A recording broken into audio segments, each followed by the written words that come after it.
Bismillah. Hamama, la fleur des montagnes. Un jour, Hamama découvrit un œuf étrange et imagina qu'elle devrait le prendre à dos de veau. Elle pensa le prendre et le préserver comme s'il avait trouvé une véritable fortune.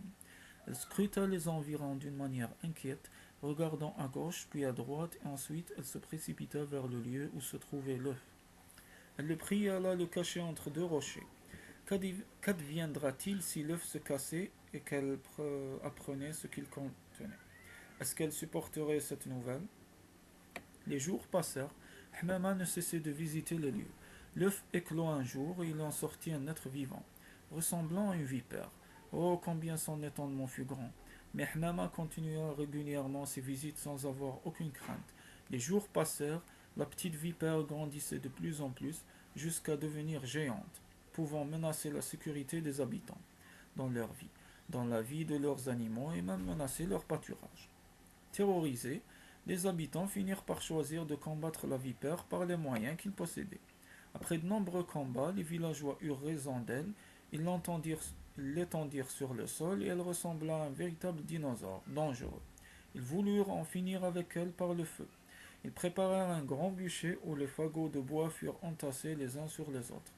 Le corps de la bête fut recouvert par les branchages de bois sec et ils s'y mirent le feu dans une ambiance de fête où les chants des enfants n'ont pas tari. La fumée s'éleva dans le ciel emportant avec elle l'odeur âcre du brûlé. Subitement, le ciel s'assombrit d'une nuée d'abeilles venant de toutes les directions qui s'abattit sur le cadavre, dévorant et suçant les quelques parties du monstre restées encore non brûlées par le feu. Les fleurs de la région même perdirent leur arôme. C'était la plus grande catastrophe qu'avait connue l'homme depuis qu'il était en vie. Le poison se mélangeait au miel. Une question se posa donc. Périrons-nous tous si nous goûtions au miel des abeilles mélangées au poison de la vipère? Partout dans toutes les discussions sur leurs lèvres, nous n'entendions que l'interrogation sur le désastre. Ils se séparèrent, réfléchissant à une possible solution pour éviter l'hécatombe. Ils dirent: il est nécessaire que quelqu'un soit volontaire pour effectuer l'expérience malheureuse que nous sommes tenus de vivre. Il s'agit donc de vie ou de mort. Mais qui pourrait se dévouer à subir l'atroce mort qui viendrait du poison que les abeilles déposeront dans les alvéoles de la ruche? Qui mettrait en danger sa vie? Après un court instant parcouru par un silence effrayant, ressemblant à une éternité, quelqu'un osa dire: la réponse est chez le vieux Bourek, à qui nous administrerons le miel récolté chez ces abeilles pour voir l'effet de l'expérience.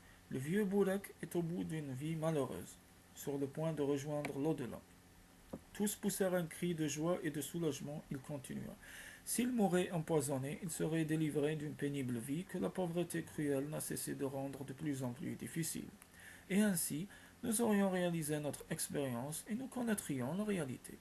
Lorsqu'arriva la période de la cueillette du miel, les villageois recherchèrent le vieux Bourek et le retrouvèrent avec le thorax fragile, ayant perdu la vue, devenu bossu et denté, avec des cheveux blancs et n'ayant point d'amis. Le miel empoisonné fut donc donné au pauvre vieux. Tout le monde attendit l'arrivée brutale de la mort que les êtres de ce monde lui avaient imposée. Est-ce que la vie voudrait de lui? Le vieil aveugle recouvrit la vue. L'assistance ne crut point ses yeux. Même le vieux commença à douter. Depuis ce moment, il emprunta un nouveau corps, il devint jeune, avec des cheveux noirs, son dos se redressa et sa bouche se garnit d'une très belle dentition. Le printemps de sa vie revécut dans un corps comme un jour de la résurrection.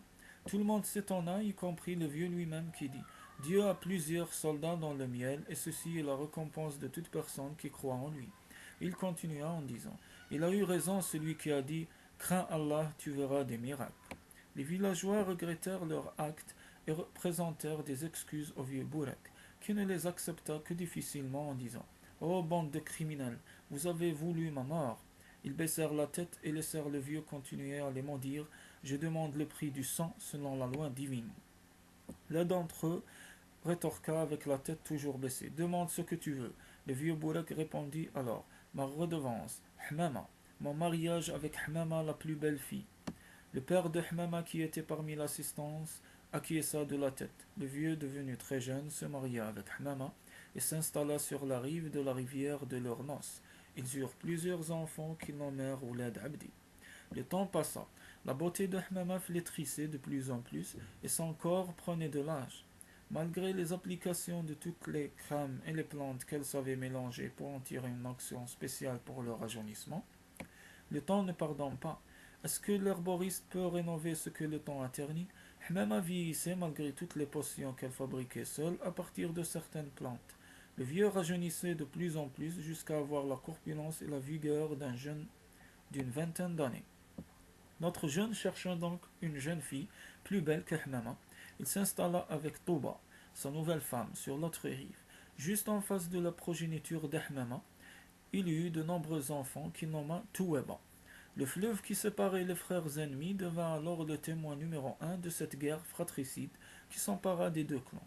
Une guerre sans merci éclata entre les frères ennemis. Ils s'entre-déchirèrent comme des animaux, les mères finirent aussi d'être de la partie. Le père resta bouche bée, ne sachant quoi faire et quel parti prendre. Toute sa descendance hérita de cet état d'esprit qui fut plein d'inquiétude et de révolte. Le temps finit par calmer cette querelle. Oh, combien difficile les deux groupes se boudèrent pendant un long moment. Ils restèrent fâchés jusqu'au moment où un peuple étranger venant d'autres contrées, au-delà des mers, vint les coloniser. Les deux tribus finirent par comprendre que la seule façon de défendre le pays était l'union.